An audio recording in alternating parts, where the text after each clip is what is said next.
저는 원래 평일에 교회 나오는 것을 정말 싫어했습니다.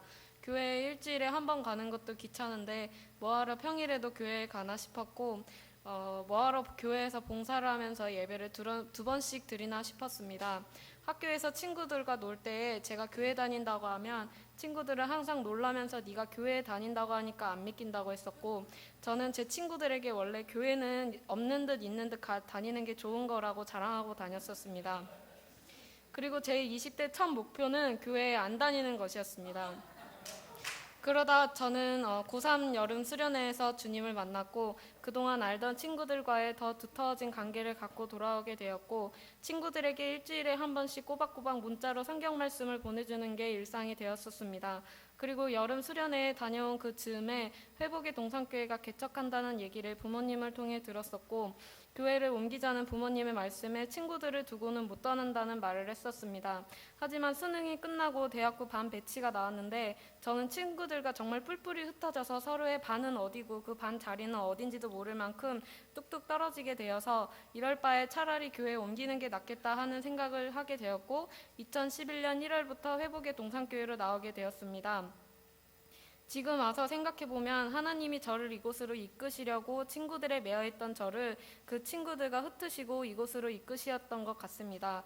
그때 한 명의 친구라도 저와 같은 반이 됐었다면 저는 아마 여기에 없었을 것입니다.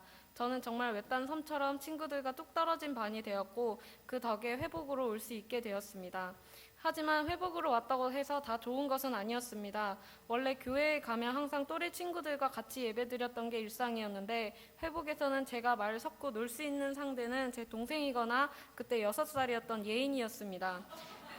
또래가 없다는 사실이 저한테는 교회에 적응하기가 힘들었고, 또 저랑 나이 차이 나는 언니 오빠들과 함께 지내면서 섬김을 받고 또 섬긴다는 사실이 저는 무척이나 어색하고 부담스러웠습니다. 친구들이 있는 동산교회로 다시 가고 싶어도 이곳에서 방송실 자막봉사로 섬기고 있어서 옮긴다는 말을 꺼내기가 어려웠습니다. 그리고 교회 애기들이 너무 이뻐서 교회로 옮기면 애들을 못 본다는 생각에 옮기는 것이 망설여지기도 했습니다. 하나님이 저를 회복에 남기시려고 일부러 귀엽고 이쁜 애들을 회복에 보내주신 것 같습니다. 그리고 그때 저한테는 이득진 목사님 설교가 어렵고 또 이해하기도 힘들어서 예배 찬양이 끝나기가 무섭게 핸드폰을 꺼내들고 딴짓하고 놀기에 바빴습니다.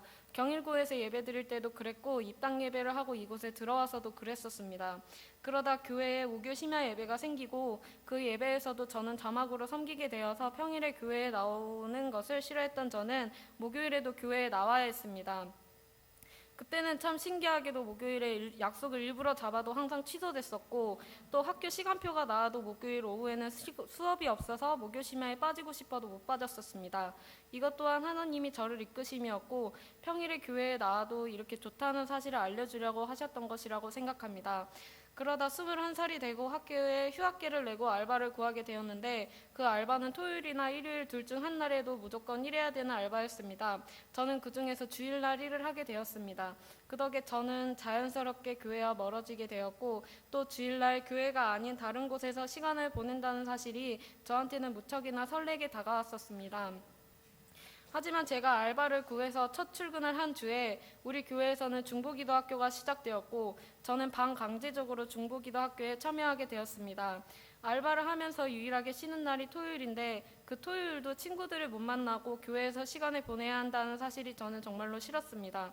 그래서 중보기도학교를 할 때에도 몇 번 조장 집사님께 거짓말을 하고 빠졌었습니다. 그러나 주일에는 집 앞 교회 6시 반 예배에 가서 모자란 아침잠을 실컷 자고 출근하기도 했었습니다.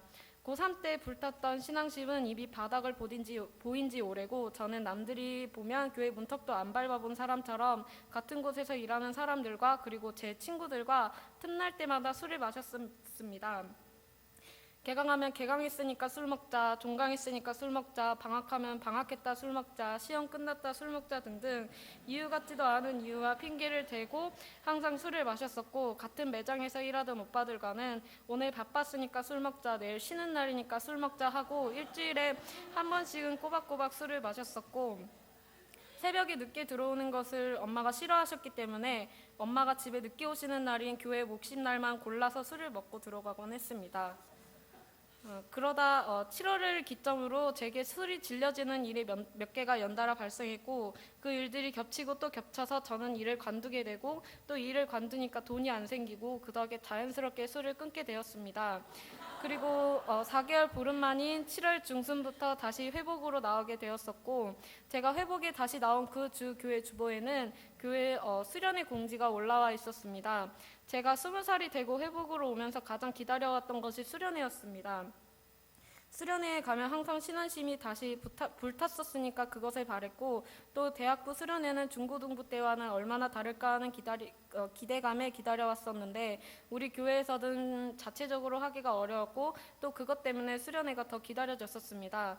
안 그래도 수련회가 기다려졌었고 또 술론을 회복하기가 어렵다는 사실을 깨달은 지 얼마 안 되었을 때였기 때문에 저는 엄마가 수련회 갈래라는 말을 꺼내기가 무섭게 바로 수련회에 간다고 대답을 했었고 그 수련회를 기점으로 제 삶은 180도로 바뀌게 되었습니다.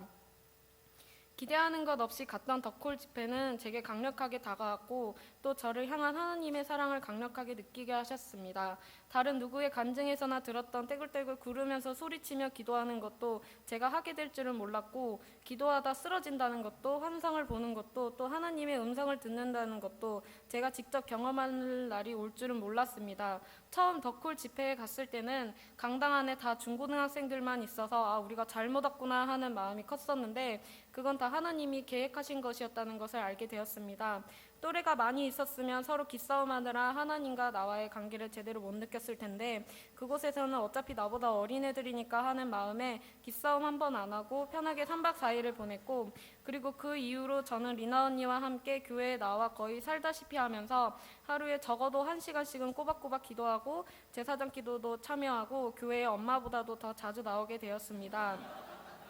그러면서 어렵게만 느껴졌던 청년부 언니 오빠들과의 관계도 자연스럽게 회복하게 되었고 어렵게만 느껴졌던 목사님 설교도 이제는 귀에 쏙쏙 들어오게 되었습니다.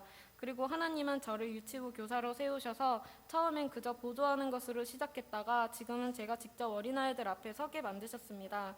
우연한 기회로 발디딘 유치부실에서 지금도 어린아이들과 함께하고 남들 앞에 서는 것을 무섭고 싫어했던 저에게 하나님께서는 어린아이들을 통해서 회복시키셨고 또 어린아이들을 통해서 저를 훈련시키셨습니다.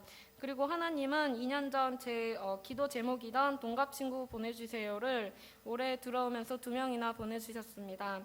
언니나 오빠 그리고 동생들도 좋지만 함께 할 수 있는 믿음의 친구들을 보내주신 게 감사하고 또 감사했습니다. 저는 하나님이 앞으로 저를 어떻게 쓰실지 궁금합니다.